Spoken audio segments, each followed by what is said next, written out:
हे प्रकरण जे आहे ते महाराष्ट्रात पहिल्यांदा अशा पद्धतीचं प्रकरण घडलेलं आहे, ज्याच्यामध्ये खूप वेगवेगळे आस्पेक्ट अनेक वेळेला खरं तर चर्चेला जातात आपण ते, पण ते त्या निमित्ताने कसे उलगडले जात नाही आणि खरं म्हणजे ते लॉजिकल एंड पर्यंत जात नाही.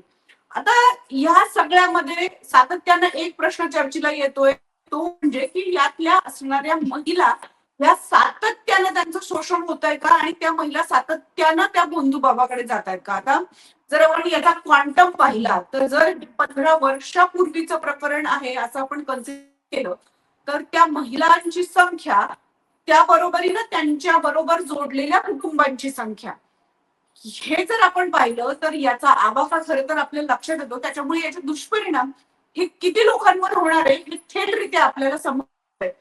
मिलिंद देशमुख आपल्या बरोबर आहेत, जे महाराष्ट्र अनिसचे सदस्य आहेत. सर, अशी अनेक प्रकरणं खरं तर तुम्ही हँडल केलेली आहेत, पण ह्या सगळ्यामध्ये साधारणतः भोंदू बाबा जे आहेत ते महिलांवर कशा पद्धतीने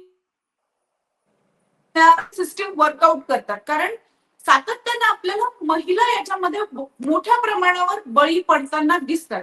त्यामुळे एक तर दरबारात यांची संख्या जास्त का असते आणि दुसरं म्हणजे भोंदू लोक ह्या महिलांना मुळात फसवतात कसं.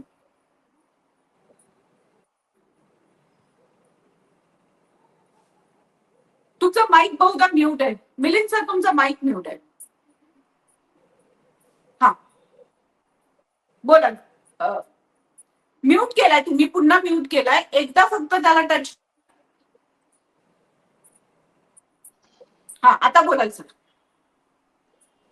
ठीक आहे, आता माझा आवाज येतोय? हो, येतो. बोला. हा, तुम्ही चांगला प्रश्न विचारलेला आहे. आपल्याकडे असं म्हटलं जातं, मोह तिथं माया, वृक्ष तिथं छाया आणि बुवा तिथं बाया. हे खूप आधीपासूनच म्हटलेलं आहे आणि आता आपण पाहिलंय की महिला ह्या फक्त ह्या बुवाबाजीच्या बळी नाहीयेत, तर त्या वाहक पण बनतात पुढं. आणि त्या वाहक अशामुळं बनतात की एकदा एका महिलेला त्या बाबांनी फसवलं, त्याच्यानंतर तो काय करतो, त्या महिलेला एक प्रकारे ब्लॅकमेल करण्याचा प्रयत्न करतो आणि अशा पद्धतीने ब्लॅकमेल करतो की तू तर फसलेली आहे, तुझ्याबरोबर अजून एकाला घेऊन ये. आणि मग त्याच्या ती सर्वात जवळची कोण असेल त्या व्यक्तीला आणते आणि मग ती फसते, ती फसते. अशा पद्धतीने एक प्रकारची चेन मार्केटिंग जसं म्हणतात, तसं ह्या महिलांमध्ये देखील झालं असावं असा मला संशय आहे. ज्या पद्धतीने हा करत होता, पहिले तर गोष्ट की काही गोष्टी तुमच्या पास्टमधल्या लोकांना सांगणं काही अवघड नसतं.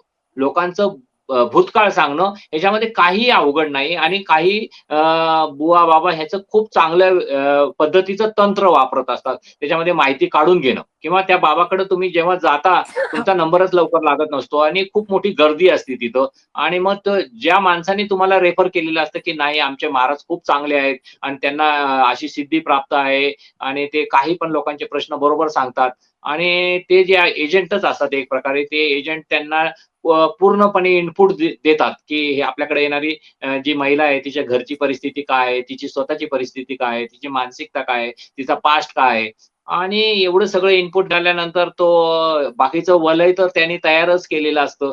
ज्या पद्धतीचा त्याचा तो आश्रम असतो किंवा मंदिर असतं.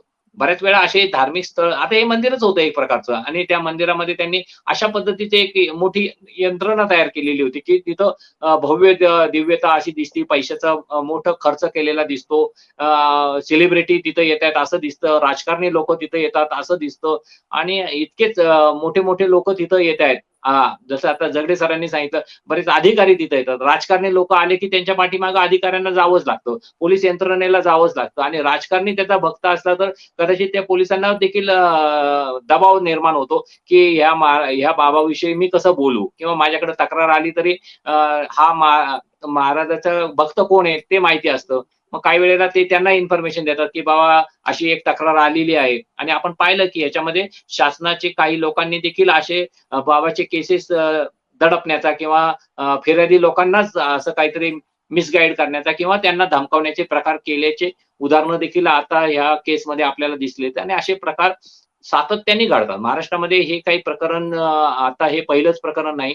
माझ्या मते प्रत्येक गावामध्ये आणि प्रत्येक जिल्ह्यामध्ये एखादा तरी खरात बसलेलाच आहे आणि अशा पद्धतीने तो शोषण करतो आहे. पण जोपर्यंत तो एक्सपोज होत नाही, त्याच्यापुढे आता हे व्हिडिओ आल्यामुळं हे नाकारता येणार नाहीये कदाचित. कदाचित काही लोक असं पण म्हणतील हे AI जनरेटेड व्हिडिओ आहेत, हे असं काही खरं नाही. आणि ते व्हिडिओ सिद्ध करण्यासाठी देखील मोठी यंत्रणा कदाचित न्यायालयामध्ये ती राबवावी लागेल. आणि ते व्हिडिओ खरेच आहेत इथपासून तर मग ते सगळं आपल्याला माहिती आहे, की आज सायबरच्या ज्या केसेस असतात त्याच्यामध्ये या सगळ्या गोष्टीमध्ये खूप वेळ पण लागतो आणि खूप पुरावे देखील गोळा करावे लागतात. माझ्या मते पोलीस यंत्रणा, न्याय यंत्रणेपुढे हे मोठं चॅलेंज असणार आहे. त्याचबरोबर एक मोठं चॅलेंज असं असणार आहे, की ज्या पद्धतीने महिला याला बळी पडलेल्या आहेत, त्या महिलांना पाठबळ देणं, त्यांना विश्वास संपादन करून त्यांना सांगणं, की तुम्ही हे लढत असाल ही गोष्ट का महत्त्वाची आहे.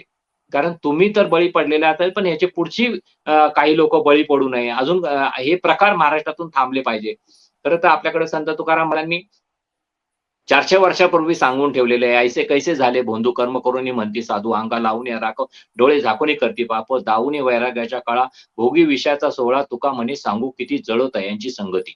म्हणजे 400 वर्षापूर्वी हा सांगितलेलं आहे जळो तयांची संगती. आणि आज आपण पाहतो की हे राजकारणी असू द्या, प्रशासकीय अधिकारी असू द्या किंवा वेगवेगळ्या श्रीमंत लोक असू द्या, की ह्या बाबांच्या मागं लागतात आणि त्यांची मिळोतयाची संगती म्हणून त्यांच्या मागे लागलेल्या असतात. काही ठिकाणी तर उघड माहिती पण असतं की याबद्दल पण पुरावे नसल्यामुळे देखील पोलीस अधिकारी काही करत नाही किंवा फिर्यादी आला नाही समोर हे कारण सांगितलं जातं. पण मी तुम्हाला सांगतो, की जेव्हा 10 गुन्हे घडतात, तेव्हा कदाचित 2 जण तक्रार द्यायला पुढे येण्याचा प्रयत्न करतात. आणि आम्ही देखील कितीतरी आता हे 2000 पेक्षा जास्त जादूटोणाचे गुन्हे महाराष्ट्रामध्ये दाखल आहे. त्याच्यापेक्षा जास्त आकडा आहे खरा तो. पण आम्ही खूप ह्याच्यामध्ये अंधश्रद्धा निर्मूलन समितीने हस्तक्षेप केला म्हणून हे गुन्हे दाखल झालेले आहेत. पण पोलीस स्टेशनला जाताना देखील सकाळी 10 वाजता आम्ही गेलेलो, रात्री 1:30-2 ला एफ-आय-आर तयार झाली किंवा एफ-आय-आरची कॉपी मिळाली त्या फिर्यादींना, असं घडलेलं आहे. आणि इतकं पद्धतीने त्या लोकांना कधीच कल्पना नसते. पोलीस स्टेशन त्यांनी पाहिलेलं नसतं. पोलिसांचा काही वेळेला त्यांच्याशी की मग जसं आता जगडे सरांनी सांगितलं किंवा ह्यांनी पण सांगितलं, की तुम्हीच का तिथं गेलात? मग तुम्हाला एवढं कळालं नाही का? मग त्यांची अक्कल काढली जाते. एक प्रकारे त्यांना हिणवलं जातं किंवा काही ठिकाणी एन-सी करून घेतली जाते. नुसता तुमचा अर्ज द्या आणि मग आम्ही बघू, असं सांगितलं जातं. आणि बऱ्याच वेळा ह्या तक्रारीच होत नाहीत. आणि ह्या तक्रारी काही वेळेला तक्रारी इतक्या पटकन त्या बाबापर्यंत पोहोचते, की तो बाबा फरार होऊन जातो.